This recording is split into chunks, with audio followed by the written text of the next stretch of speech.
lempeng sehingga apabila ada yang moral hazard pun kami selesaikan saat itu supaya nilai Bulog ini ada di negara dan masyarakat menjadi baik. Saya kira demikian. Assalamualaikum warahmatullahi wabarakatuh. Terima kasih, Saudara Dirut Bulog, atas penjelasan yang telah disampaikan. Selanjutnya, kami persilakan anggota Komisi 4 DPR RI untuk menyampaikan pertanyaan dan tanggapannya. Sekali lagi, kami ingin mengingatkan bahwa mekanisme penyampaian pertanyaan seperti yang tadi sudah dijelaskan pada saat dengan Kementerian Pertanian, tidak semua anggota menyampaikan pertanyaan, tapi diatur melalui jubir kapoksinya agar rapat ini lebih efektif dan efisien dan juga eh, tidak mengulang pertanyaan lagi. Kalau yang bertanya, Pak, jadi nanti anggota kalau ada yang bertanya tapi pas menjawab beliaunya tidak ada, Bapak nggak usah jawab. Nah, silahkan ya,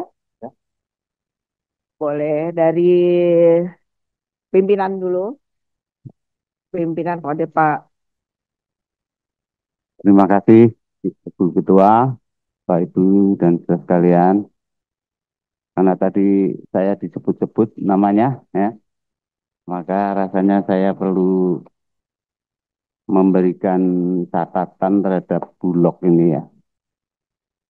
Pertama, sebenarnya saya juga agak confused ya mengenai visi, visi Bulog ini mau seperti apa, gitu ya. Terus terang banyak sekali target, ya kan? Tapi terus terang kemampuan Bulog ini belum bisa sampai ke target dan visi misi yang mau disampaikan. Nah ini nggak tahu siapa yang harus menugaskan ini, ya. Menurut saya kok katakanlah dikembalikan saja ke fungsi Bulog, apalagi ini kan target pemerintah kan ketahanan pangan. Jadi Bulog ini akan menjadi aktor penting, ya, di dalam pengamanan ketahanan pangan itu. Untuk katakanlah fungsi dari apa stabilisasi, kan gitu aja kan, stabilisasi, pengamanan stok dan penyerapan gabah petani. Tiga pekerjaan ini aja, ini sudah pekerjaan besar. Nah kalau ditambah nggak tahu nih menyalurkan daging kerbau lah, daging sapi, kemudian ada gula, ada yang lain-lain, ya, satu topik aja sudah kewalahan.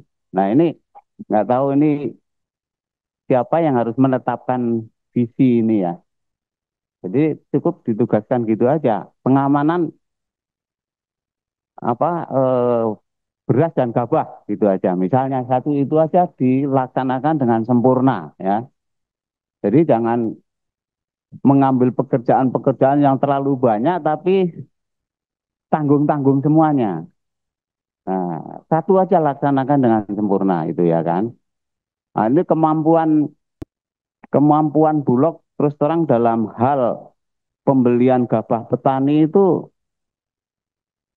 sangat minim sekali ya, sangat minim sekali. Di situ masih harus banyak pekerjaan di situ. Misalnya harus menyediakan pengering, ya kan, silo-silo, ya. Dan itu sebaiknya memang yang tersimpan itu gabah, jangan beras. Kalau beras itu akan terbatas jumlahnya, mudah rusak dan rawan untuk eh, terjadi kerusakan-kerusakan lah intinya ya. Jadi harus gabah yang lebih banyak. Itu dulu nggak tahu itu dulu ada program-program apa silo dan kemudian dryer dan sebagainya itu sampai mana. Ini menurut saya kok gitu, lebih dipersempit mengenai tugas dan fungsi Bulog ini. Hanya mungkin pengamanan stok gabah, stabilisasi harga, dan penyerapan gabah dari petani. Mungkin itu saja yang bisa saya sampaikan. Jadi mungkin karena saya agak tahu persis gimana sulitnya di situ. Belum masalah modal. Modal komersial. Itu bunganya aja sudah kemakan bunga udah habis. Gitu. Nah, itu saya kira Bu Ketua. Baik,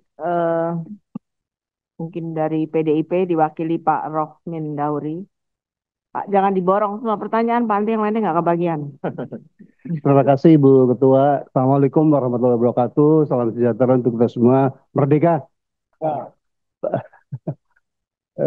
Pimpinan anggota DPR RI Komisi 4 yang sangat saya cintai dan Dirut Perum Bulog beserta jajaran ya.